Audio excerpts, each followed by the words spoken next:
Το καραβάκι κάνει περίπου 2 ώρες από Ουρανούπολη για Δάφνη, το μικρό λιμανάκι του Αγίου Όρους. Έτσι μπαίνεις από θαλάσσης, όχι από την ξηρά, πρώτη φορά στην Αθωνική Πολιτεία, απροετοίμαστη, αδιάβαστη, αμύητη. Καλύτερα έτσι.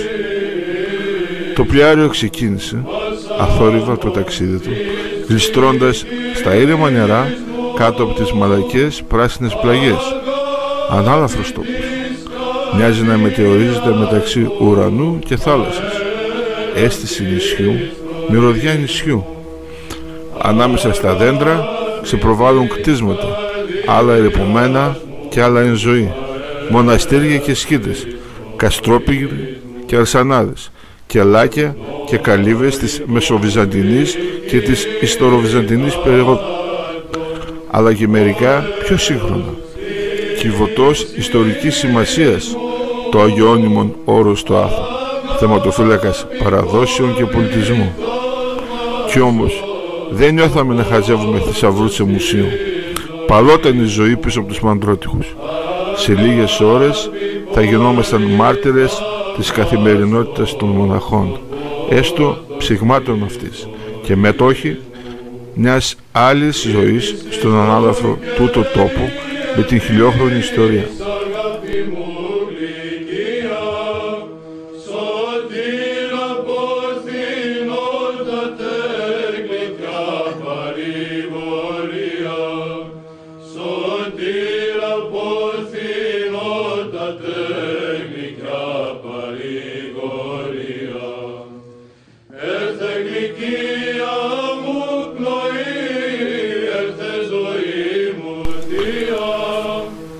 Πρώτος σταθμός μας, η Ιερά Επιστασία, το εκτελεστικό όργανο της Ιεράς Κοινότητας του Αγίου Όρους. Είναι αυτή που διασφαλίζει και συνεχίζει απαρέγκλητα από το 1873 την τήρηση των θεσμών μέσω των προσώπων που την αποτελούν, δηλαδή τον προεπιστάτη και τους επιστάτες.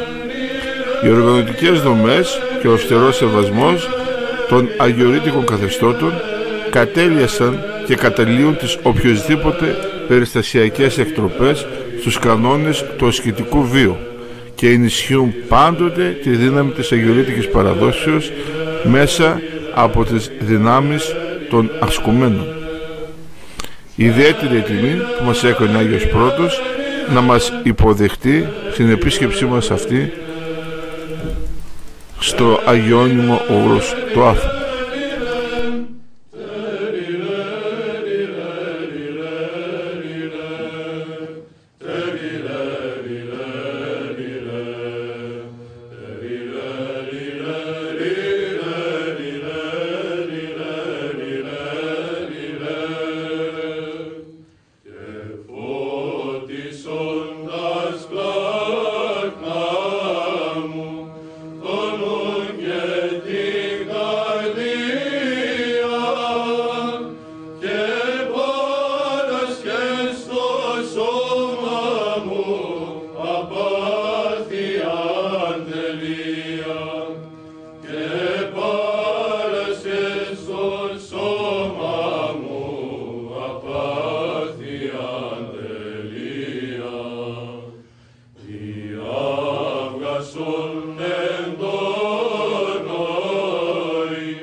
Συνεχίζουμε το μικρό μας ταξίδι και επισκεπτόμαστε την Ιερά Μονή Βατοπεδίου.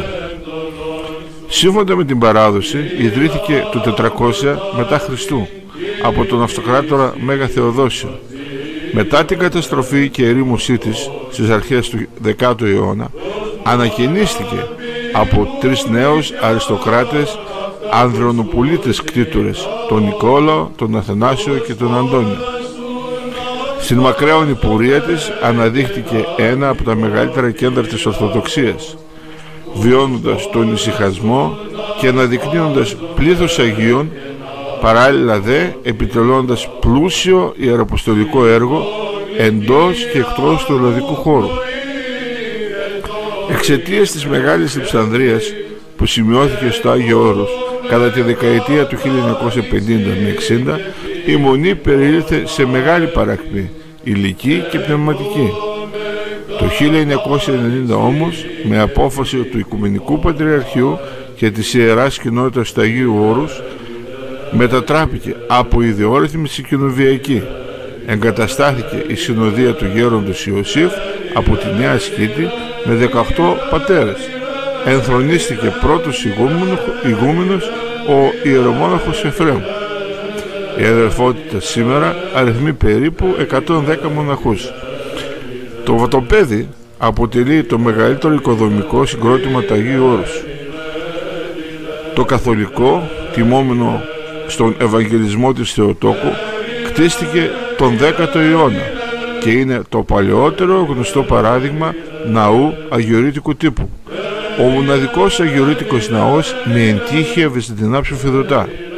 Στο καθολικό, οι τοιχογραφίες είναι έργα κυρίως του έτους 1312. Η ιδιότητα όμως του βατοπεδινού καθολικού είναι ότι το κτηριακό αυτό σύμπλεγμα περιλαμβάνει ένα σπάνιο σύνολο διαχρονικής παρουσιάσεως των ζωγραφικών τάσεων του Αγίου Όρους για 9 συνεχόμενους αιώνες, ήτι από το 1200 ως το 1900. Στη Μονή διαφυλάσσονται περίπου 3.500 εικόνες, 2.200 χειρόγραφα, 350.000 έγγραφα, 40.000 παλαιότυπα, πλήθος έργων τέχνης της χρυσοκεντητικής και της αργυροχρυσοχοΐας, κοιμήλια ανεκτήμητης πολιτιστικής και ιστορικής αξίας. Στο Βατοπέδι υπάγονται οι σκήτες του Αγίου Δημητρίου και του Αγίου Ανδρέα.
Μεταξύ του καθολικού και της κεντρικής εισόδου της Μονής βρίσκεται ένα παρεκκλήσι με την πιο σημαντική εικόνα της Μονής, την Παναγία την Πορταΐτισσα.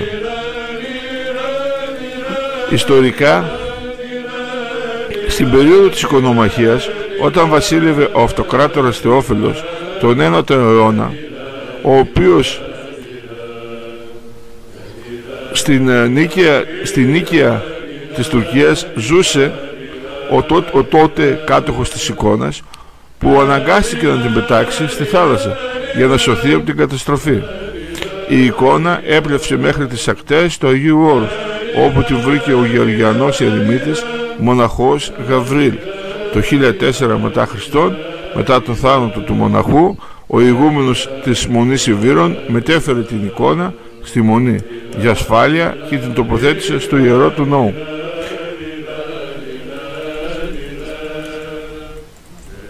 Η σημερινή μοναστική δύναμη της Ιεράς Μονής Ιβύρων ανέρχεται στους 35 μοναχούς. Συνεχίζοντας την περιήγησή μας στις Μονές, θα πρέπει να σταθούμε στην Ιερά Μονή Κουτλουμουσίου. Λίγο έξω από τη μεσαιωνική πολύχνη των Καριών, με τα γραφικά σπίτια και τη δεσπόδουσα βασιλική του Πρωτάτου, μέσα από μια κατάφυτη πλαγιά αναδύεται σιωπηλή και απρόσιτη ο καστρότυχος της Ιεράς Μονής Κουτλουμουσίου, από τον οποίο προβάλλουν ένας ψηλός αμυντικός πύργος και τρούλη μολύβδινη αγναντεύουν το θρακικό πέλαγος, τη Σαμοθράκη και την Ύβρο και την κορυφή του Άθωνα. Ο προσκυνητής κάθεται για λίγο και ξεδιψά στη θολοσκέπαστη κρίνη που κοιτά καταντίκρι την πύλη της Μονής. Η Μονή έχει σχήμα ακανόνιστου τετράποδου. Την βόρεια, ανατολική και νότια πλευρά καταλαμβάνουν τριόροφες τοξωτές πτέρυγες, ενώ στον καστρότυχο της δυτικής ακουμπάει τράπεζα, λιθόκτιστο σχήματος γάμα. Στο κέντρο δεσπόζει το καθολικό.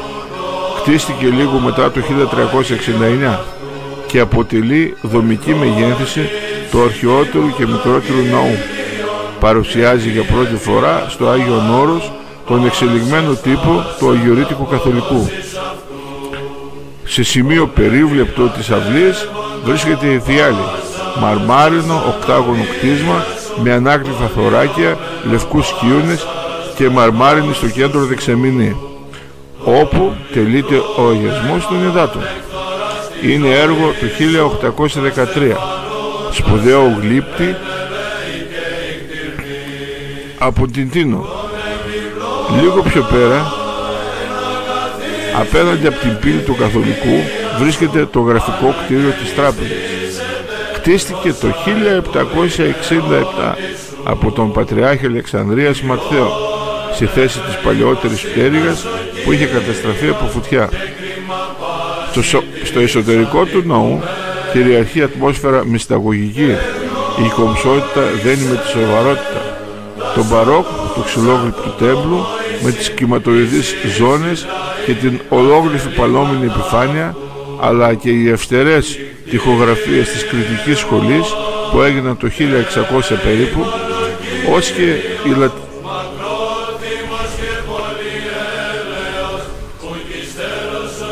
η λατρευτική ζωή ακολουθεί ένα τυπικό διαμορφωμένο από αιώνες, προσαρμοσμένο στις ιδιαίτερες συνθήκες της μοναστηριακής αγιορείτικης ζωής.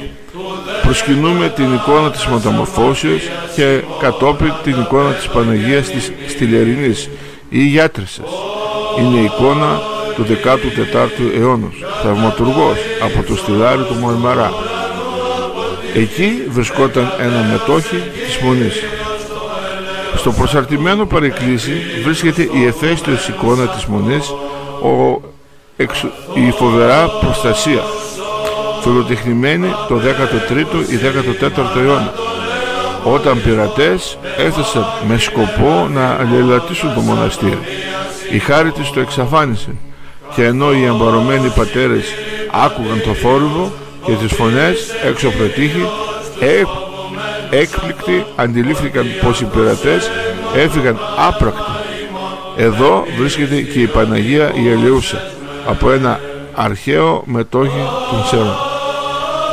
Κλείνοντας το πενταήμερο ταξίδι μας στο Αγιώνυμο Όρος του Άθου, ή αλλιώς Άγιον Όρος, όπως συνηθίζεται να ονομάζεται από εμάς τους περαστικούς προσκυνητές, θα πρέπει να ευχαριστήσουμε ιδιαίτερα όλους τους μοναχούς που μας άνοιξαν τα σπίτια τους, τα κελιά τους, μοιράστηκαν μαζί μας κάποιες στιγμές ιδιαίτερες. Ιδιαίτερα θα πρέπει να ευχαριστήσουμε το γέροντα Λεόντιο, ως και τον γέροντα Παύλο της Ιεράς Μονής Ιβύρων, τον ηγούμενο της Ιεράς Μονής Βατοπεδίου, γέροντα Εφραίμ, για την τιμή που μας έκανε να μας δεχτεί και να συνομιλήσει μαζί μας. Επίσης θα πρέπει να ευχαριστήσω ιδιαίτερα τον συγχωριανό μου γέροντα Γεώργιο για την τιμή που έκανε σε μένα και στον συνταξιδιώτη μου Δημήτρη Δημητριάδη να μας φιλοξενήσει για ένα βράδυ στο κελί του, ως επίσης όλους όσους μας συνόδευσαν στο ταξίδι αυτό για να αποκομίσουμε ενδιαφέροντες εμπειρίες. Πιστεύω ότι για όλους μας ήταν ένα ταξίδι ζωής. Άλλωστε στο Άγιο Όρος δεν πάμε μόνο για να πάρουμε κάτι, πάμε για να αφήσουμε κάτι. Κλείνοντας, θα ήθελα να θυμηθούμε μια εικόνα η οποία έγραφε όταν επισκεφτήκαμε το κελί του Γιώργου Γαβριήλ και λέει: όταν ο Χριστός είναι μαζί μας, ποιος μπορεί να είναι εναντίον μας?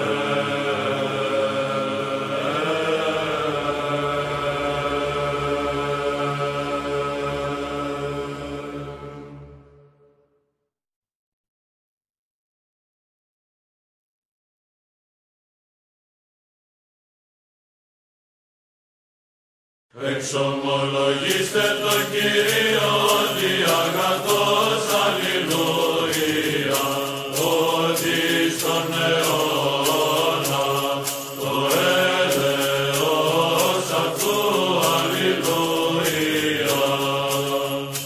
Εξομολογήστε τον Θεόν, αλληλούια, ότι στον αιώνα το έλεος αυτού, αλληλούια.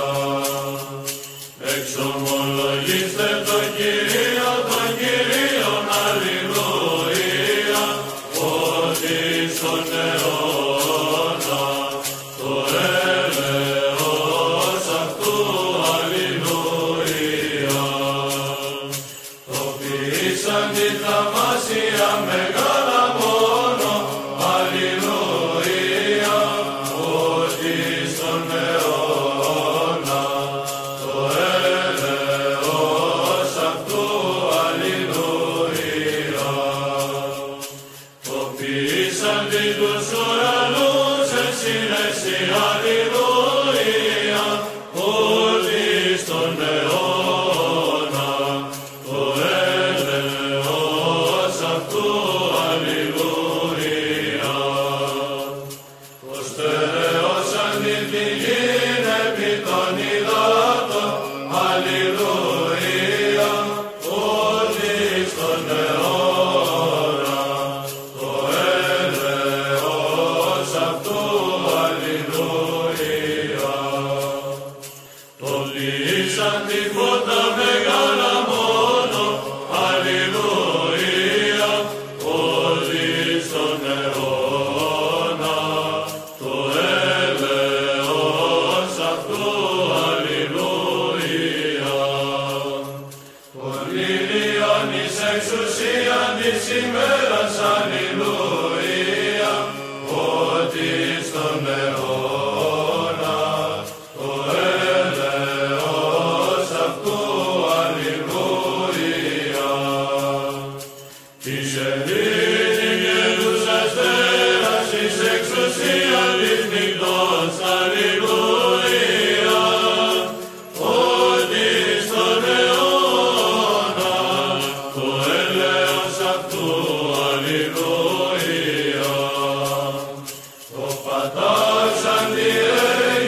Καταδιελώνει την ερυθρά θάλασσαν ιδρύει.